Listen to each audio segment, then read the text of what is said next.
It's my pleasure to welcome Darla and Micah from Minnesota Teen Challenge. Darla is the Donor Relations Director at the Minnesota Adult and Teen Challenge. She's passionate about developing connections and sharing the mission of the Minnesota Adult and Teen Challenge. She's been with the organization for 9 months and is excited to be one of the lucky ones who loves her job. Darla was previously employed at KARE 11 for 17 years, where she was the local sales manager of media, managing a team and creating innovative partnerships and marketing strategies while having some fun along the way. Darla is a mother of 2 children and enjoys outside activities like skiing, hiking, and gardening, as well as family time like coaching her daughter, boating, road trips, and watching her son play baseball. Her mission every day is to make a positive impact on the lives of everyone she meets, including fellow employees, family, and friends, and today, Rotarians.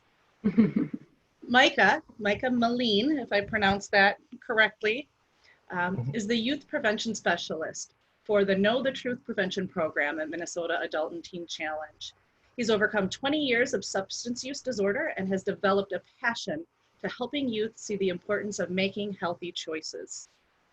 He went through the 13-month long-term program that Minnesota Adult and Teen Challenge offers after graduating. He decided he would like to work for the organization. In his spare time, he spends time with friends and family and goes out seeing the sights that Minnesota has to offer. He recently took up the hobby of fishing, but claims he is still learning. And I apologize. I had something popped up on my screen, so I can't see the very last sentence of your bio, my bad, but that you have become a known name in the recovery community. So thank you both. Welcome for being here. And I turn the floor over to you, Darla and Micah. Thank you. Thank you, Michelle, for that such warm welcome. We're excited to be here today and share with you who Minnesota Adult Teen Challenge is and why we exist, as well as really take a deep dive into our prevention program called Know the Truth. So Micah and I are going to tag team it and go back and forth. And at the end, we will take your questions. We'll have about 10 minutes for that as you would like to ask. And as Michelle shared, I've been at the company for about 10 months, previously in your neck of the woods over there in Golden Valley. So I was wondering if I would know any of you, or at least have maybe seen you passing at Jimmy John's on 55 there. But so if we don't have the answer to one of your questions, we'll make sure to get back to you on that. So I'm going to try to share my screen here and we'll continue on to share.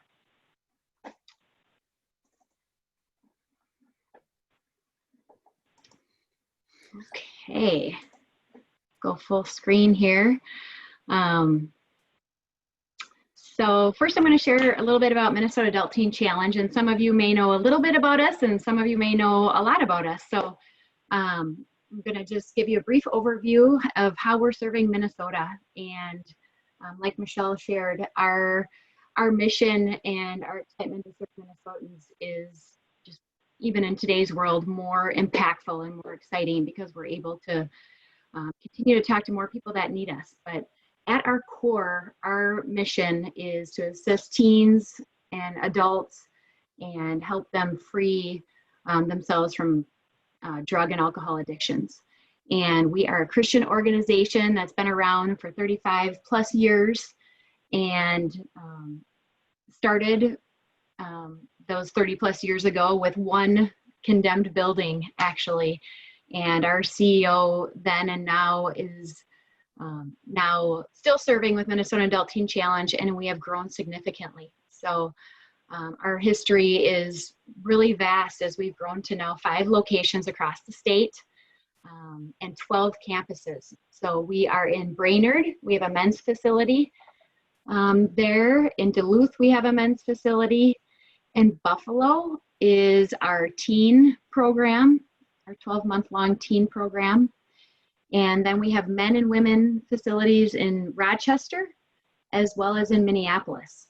And as we were getting to know Michelle, we learned that she previously worked at our the old Tubman facility, which Minnesota Adult Teen Challenge was really excited about purchasing in 2020 pre-COVID and pre-riots, that if you've been following the news at all, they've been all right around that area. The 5th precinct is just blocks away from our Tubman facility that we are remodeling.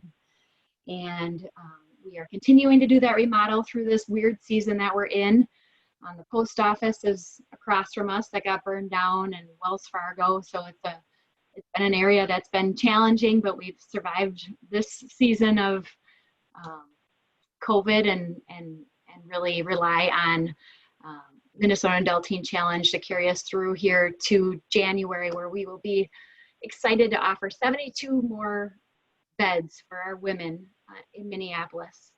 So that need, just like for men and teens, is greater than ever. As you can imagine, with COVID, we have more isolation, more addiction, and the doors at Minnesota Adult Teen Challenge are wide open, and we're continuing to grow to serve that need, which is really unbelievable, and I'm so excited to be a part of it.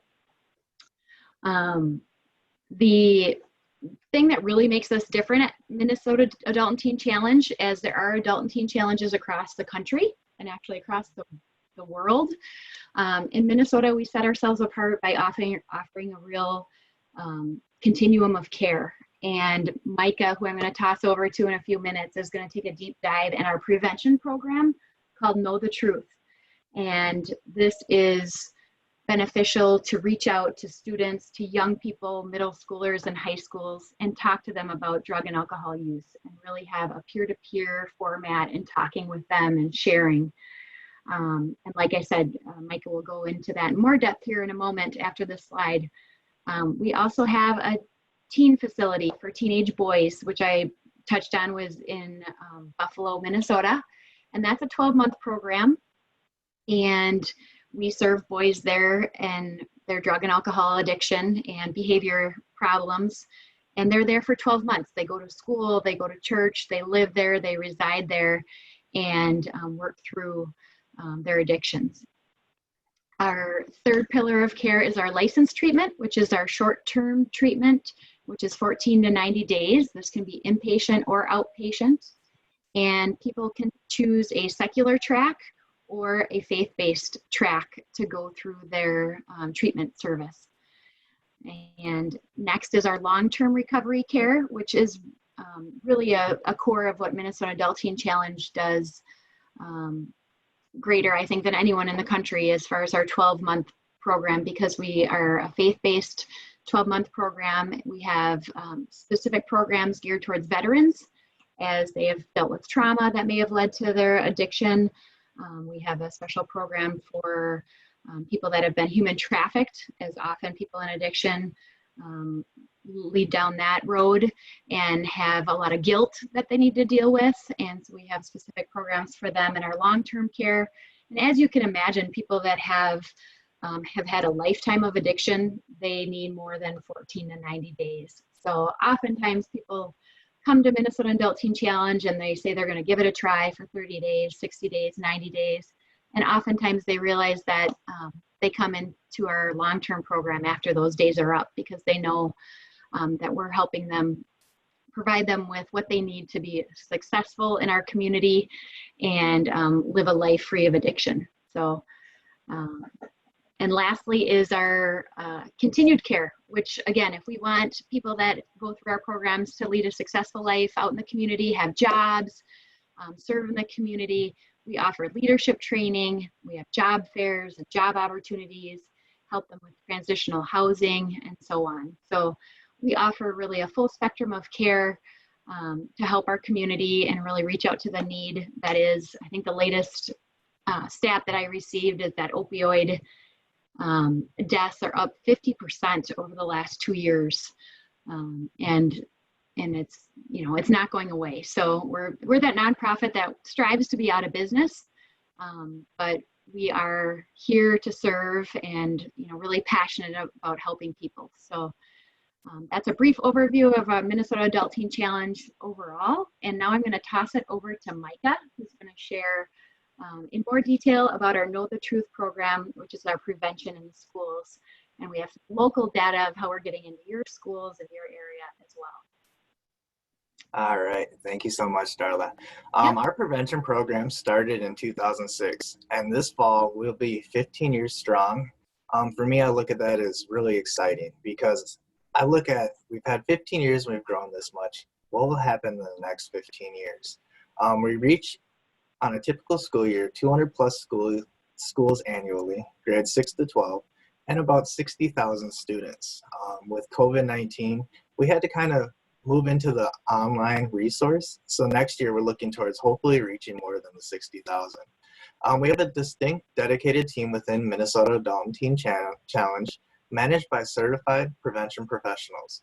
All of our speakers, we have personal stories of addiction, which you guys will actually hear my story of addiction in a few minutes. Even though we're a part of Minnesota Adult and Teen Challenge, we are a secular program because we're going into the public schools. And when the schools invite us in, we like to complement their substance use curriculum. So usually they kind of learn from the textbooks, and then we go in and we give them kind of the real life realities of what happened to us in our alcohol use.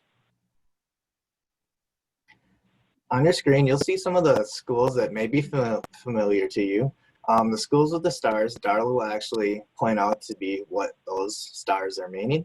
And I actually have a cool kind of thing here is I actually went to 3 of these high schools, or 2 of the high schools and 1 of the middle schools. Armstrong, Cooper, and Plymouth Middle School, I actually attended when I was a youth.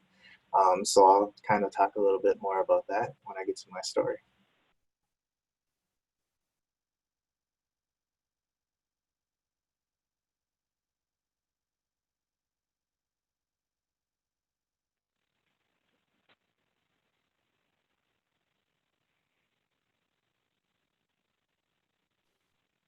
Darla, I think you're muted.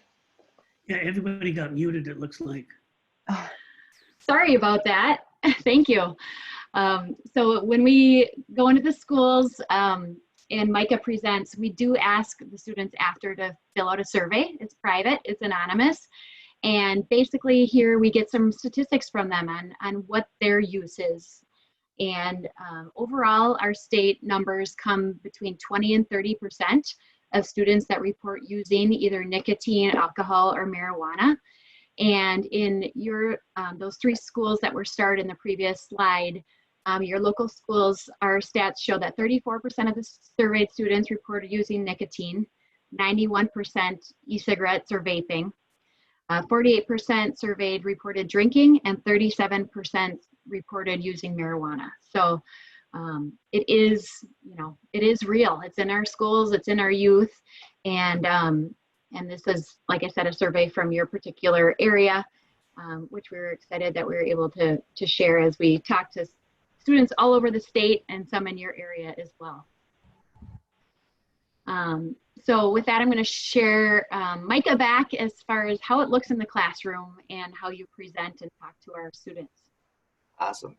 So when I go into classrooms, one of the first things I ask the students is what their goals and their dreams are. Because a lot of times, they may not think about the consequences of the choices that they're making. And then I share with them some of the goals that I had and how those goals were affected. We also share the myths and misconceptions versus the facts and truths. Because sometimes students aren't always aware that some of the things that they're hearing aren't always completely true. Sometimes they're getting their information from YouTube, Snapchat, or just common conversations in the hallways. So we like to kind of bring it back to what the facts are about what they're learning. We share stories on how drugs and alcohol have negatively affected our lives. We like to provide them the information so that they can make the choice on their own. We're not a just say no program, but we want them to see for us when we said yes, what happened. We also want to give them the information to hopefully change their attitudes and change the behaviors that could lead to their substance abuse. And now I'm going to share my story with you guys. And this is a story that the students hear when I go into their classrooms. I was born in South Korea, and I was born to a 14-year-old mother. So as you can imagine, at 14, she just wasn't ready to be a mom. Immediately after birth, I was abandoned. I was left in the hospital. The first 6 months of my life, I was put into an orphanage, and I was eventually adopted to a family here in Minnesota. This family was an amazing family. They truly loved me, and they really wanted me to succeed. They always pushed me to have goals. And for me, my goal was eventually to become a Major League Baseball player. I loved baseball. That was something that was my true passion. But along the lines, that passion would eventually go away once I started using.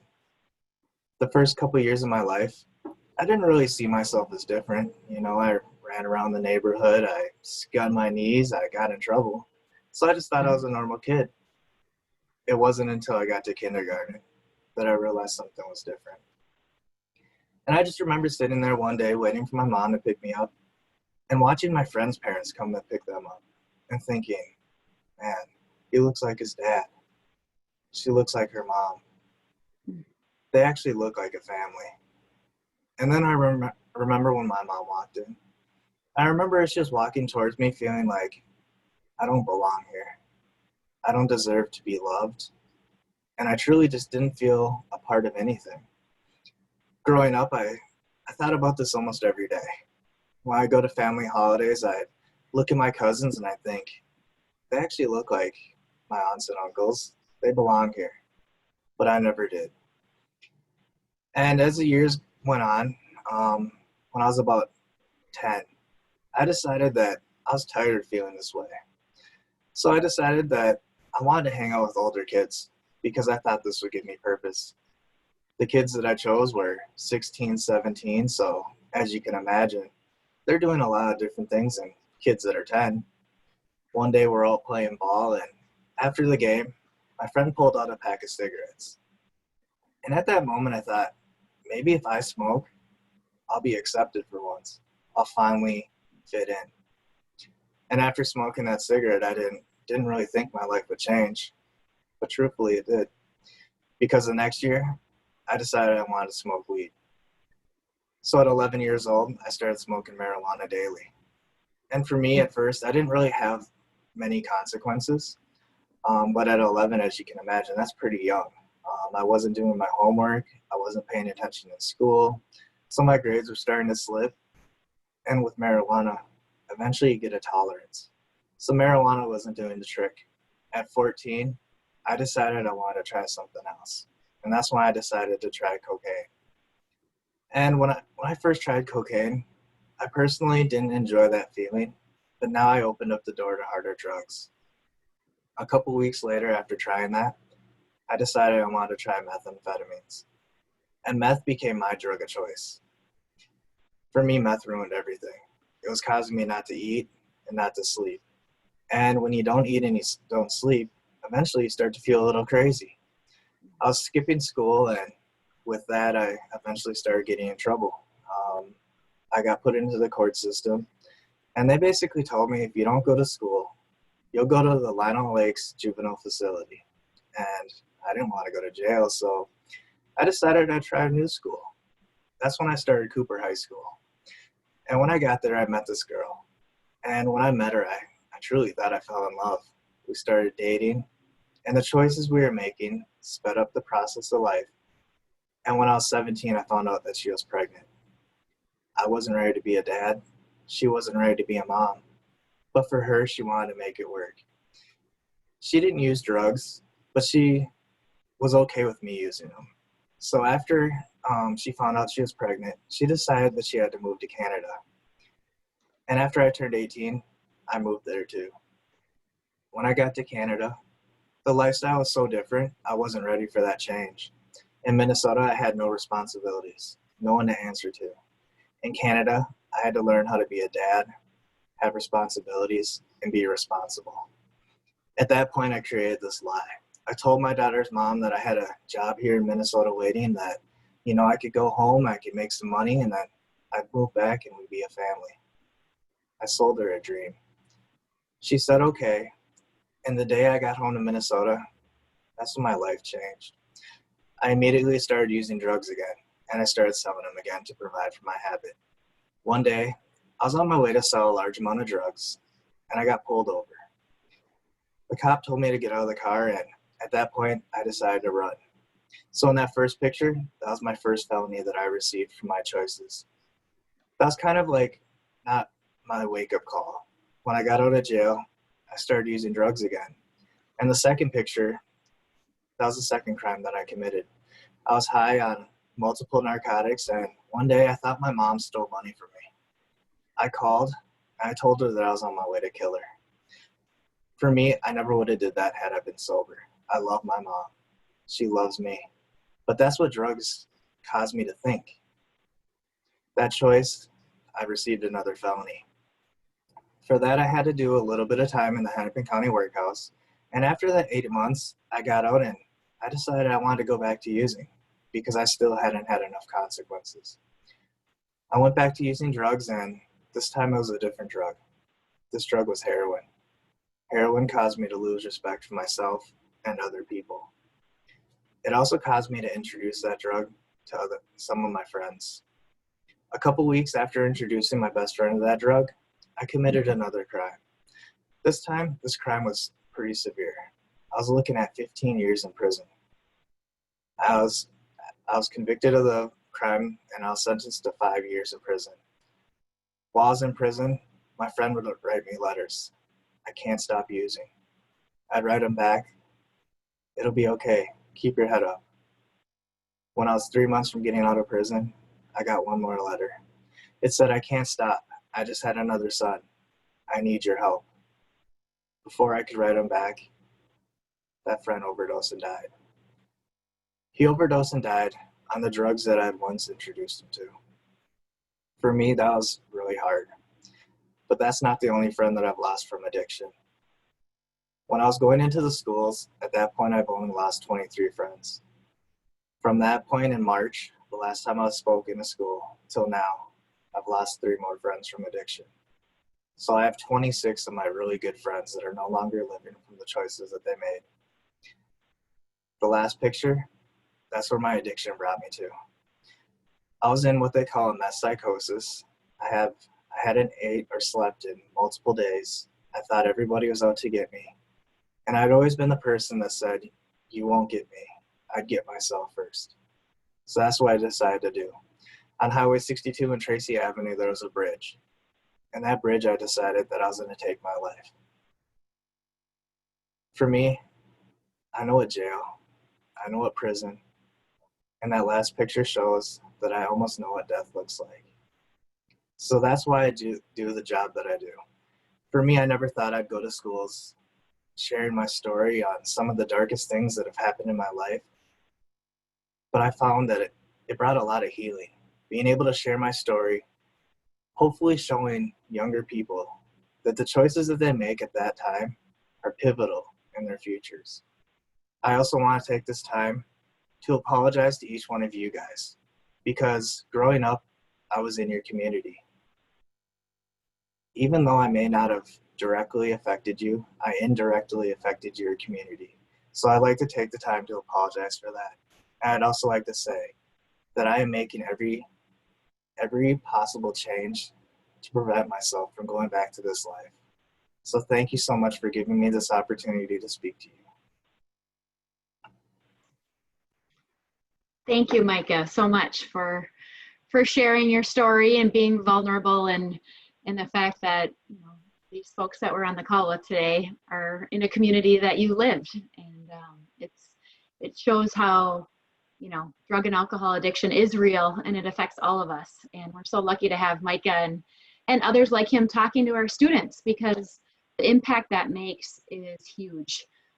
Our studies again show that Know the Truth is 3 times more effective than standard curriculum alone, because it really speaks to the kids. You can tell, and I'm sure it's impacted you hearing from Micah and his story, that it changes students' attitudes. These middle school and high schoolers, they're vulnerable, and what track they're going to take.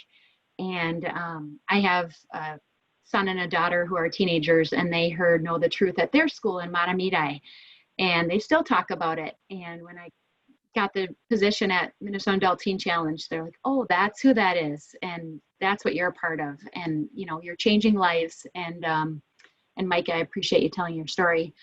The stats show from that survey that we take after the students hear from our presenter like Micah, that 88% plan not to use nicotine before legal age, 76% plan not to drink before legal age, and 92% plan not to use illegal drugs in the future. So Again, it shows from our statistics that, just getting in the schools and speaking with the students on a peer-to-peer level, it really can help and make a difference. So we continue to work to get into the schools, to share what our mission is and who we are, so that we can help more people as they struggle with all the struggles that are in our society today.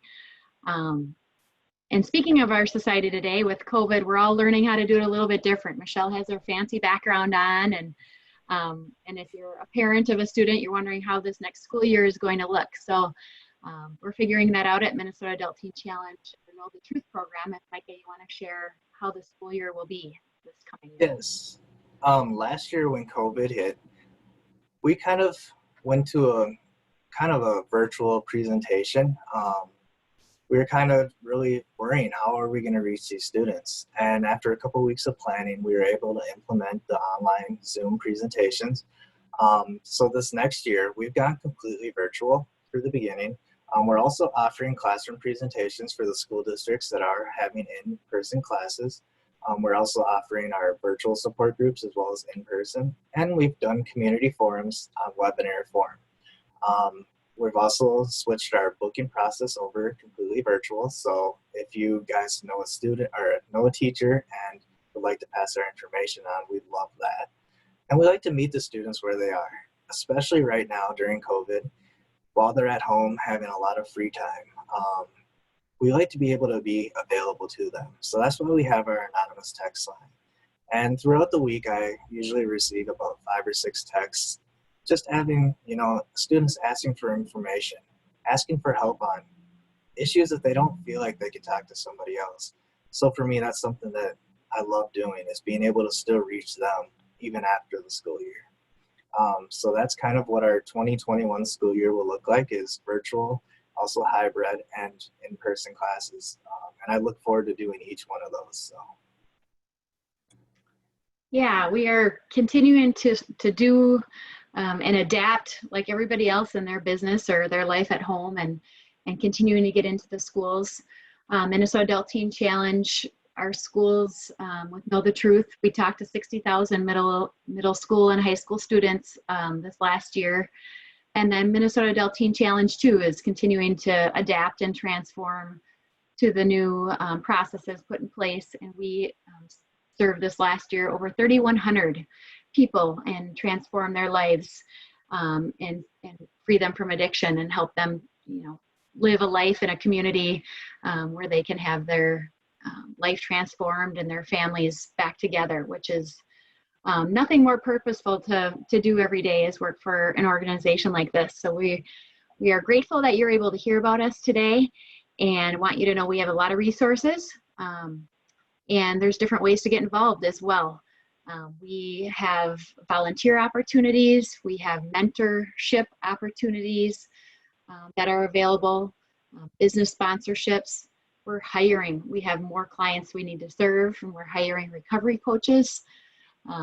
We, like Micah said, are trying to get into additional schools and talk to more kids every day. So if there's a connection there, or a teacher, we would love that connection. We also have a Women's Impact Foundation, which is made up of about 100 women that are really passionate about helping our clients and volunteer in a way on a monthly meeting and do a lot of great work for our clients. There's donations. Our Tubman building, which we showed you, our new building, we're in the process of remodeling, and you can adopt a room. Our Know the Truth, that can help sponsor local schools. If you have an old car, we have a Cars for Recovery vehicle donation program as well. And then in this weird world of not really meeting or doing events, we still have some virtual events this year. On August 20th, if you know of somebody who wants to learn more about Know the Truth, prevention, talk to their kids about drug and alcohol abuse, this is a great program that they could be a part of. And then also for Minnesota Adult Teen Challenge, our Women's Impact Foundation is putting on a virtual luncheon. So I can provide more information on that as well, Michelle. So those are some ways for you to get involved. And then we want to be a resource for you too. You can go to either of our websites for more information. And then, of course, if you know somebody that's struggling from drug or alcohol addiction, we have our 612 Freedom Line. Our Know the Truth Anonymous hotline is there as well. And then, of course, Micah and I are available for any questions or help that you may need as well. So with that, I guess we will go to questions. And I just want to thank you again so much for your patience and hearing from us today and supporting us and listening to who we are and how we're working to make a difference in Minnesota. Fantastic. Thank you, Darla. And thank you so much, Micah, for sharing your personal story. That takes a lot of courage, and I want to recognize that. What questions do we have in the group? So I have a series of questions and comments and resources to pass along. Wonderful. Yeah, Micah, I do want to start with you because I want to acknowledge what Michelle just acknowledged, the courage that it took for you to share your story with us. That would have been difficult in a room with people, to have to sort of speak to faces that you've never even met in person. That's a whole other level of guts. And I just wanted to thank you for sharing your story, and for finding the courage to do that. So thank you. And the apology that you shared with us, I can't understand the depths of courage that took as well.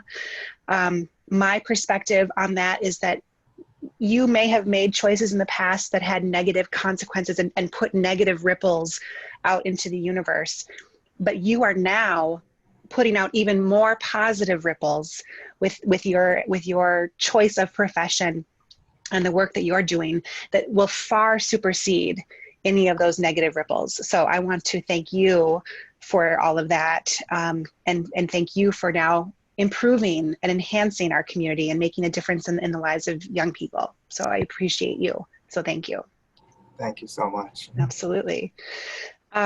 Couple of other comments and resources. I work at Perpich Arts High School, and I'm not certain if Know the Truth has had a connection with Perpich in the past.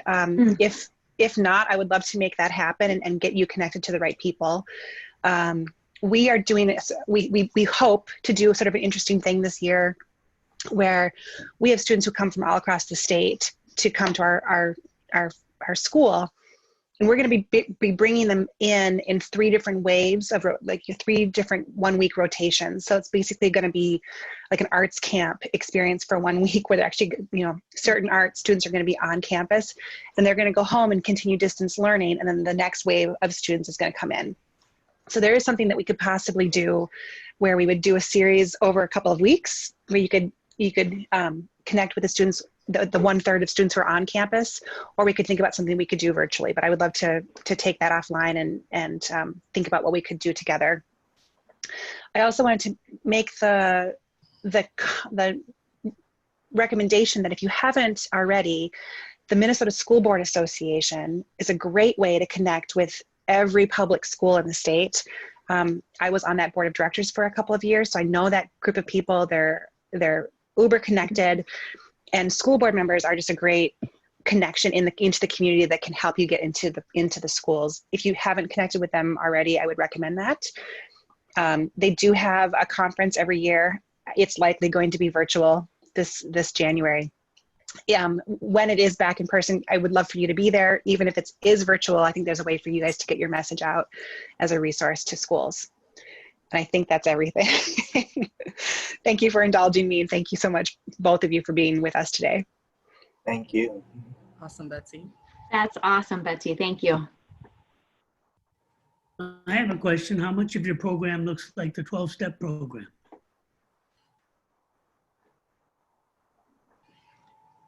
Micah, do you want to answer that? Our prevention program, what we do is, for our advocates, we do encourage them to still work the steps. But when we go to schools, our message is mostly sharing our stories. We don't have really too much time with those students. We have about 46 minutes to 87, depending if it's a block class. And then we offer second day formats where we're able to go back in and kind of go more in depth. But really, for our Know the Truth prevention program, we don't use the steps, but we do encourage the advocates that work for us to work the steps. Well, I think you had a 14 to 30 day and then a 12-month. That's kind of what I was talking about. Yeah, the more clinical. Okay, so that would be on the Minnesota Adult and Teen Challenge treatment side. That'd be a whole other program and presentation, I would imagine. Yeah, yeah. Okay, great, great. Thank you. Yeah. You guys do so many great things, and truly from outreach and awareness to intervention, short-term, long-term, and then that follow along. There's so many different needs and opportunities to connect. You guys are a tremendous and huge organization at that. Yeah, I just wanted to echo everything Betsy said. I think she articulated that very well for Micah. Thank you for sharing your story. I'm familiar with your organization. My neighbor's actually, I don't know what his title is, but director of maintenance at a Minnesota Adult and Teen Challenge, Troy Califoot. And Yes. we actually helped donate a burnisher from Tennant Company a couple years ago. And I plan on, using my resources in the future to be an advocate for the organization. I think it does great work. Thank you, Brian. It's funny, we were just talking to John Beard, I think, at Tennant. Okay. And he is donating a floor machine for us Great. for our Tubman facility. So we are, I just emailed him yesterday, actually. So I'm talking with him about a tour next month when he's in town. To see our facility, and I guess somebody's setting up that delivery of that machine. So we're grateful for Tennant, and thank you for helping us there in any way. Of course. I've got a question. I'm wondering, kind of two parts, and maybe this is beyond know the truth into other aspects of programming, but wondering if there's ever involuntary participation. So if somebody was perhaps court ordered into treatment, if that's an area that you guys might focus on. And then also being thoughtful of resources and limited resources in particular amongst low-income communities. What are some of the ways it is cost a barrier, or what are some of the strategies overall the organization has in place to ensure access for all communities? I can answer the first question. Okay. I actually came into the program court ordered. Okay. When I came to Minnesota Adult and Teen Challenge, it was to the short-term program. I had a couple of little behavior problems, so I was asked to transfer my level of care. I went through the outpatient program, and while I was an outpatient, I started using drugs again. And my parole officer, he gave me the option, go back to prison or try this program. And at that point, I had a year of parole left, and I thought, I guess I'll go here. So, of course, I was court ordered. And when I first started, I thought I'm just going to get through this to, satisfy the courts, go back to using. But throughout the program, that's when my life truly changed.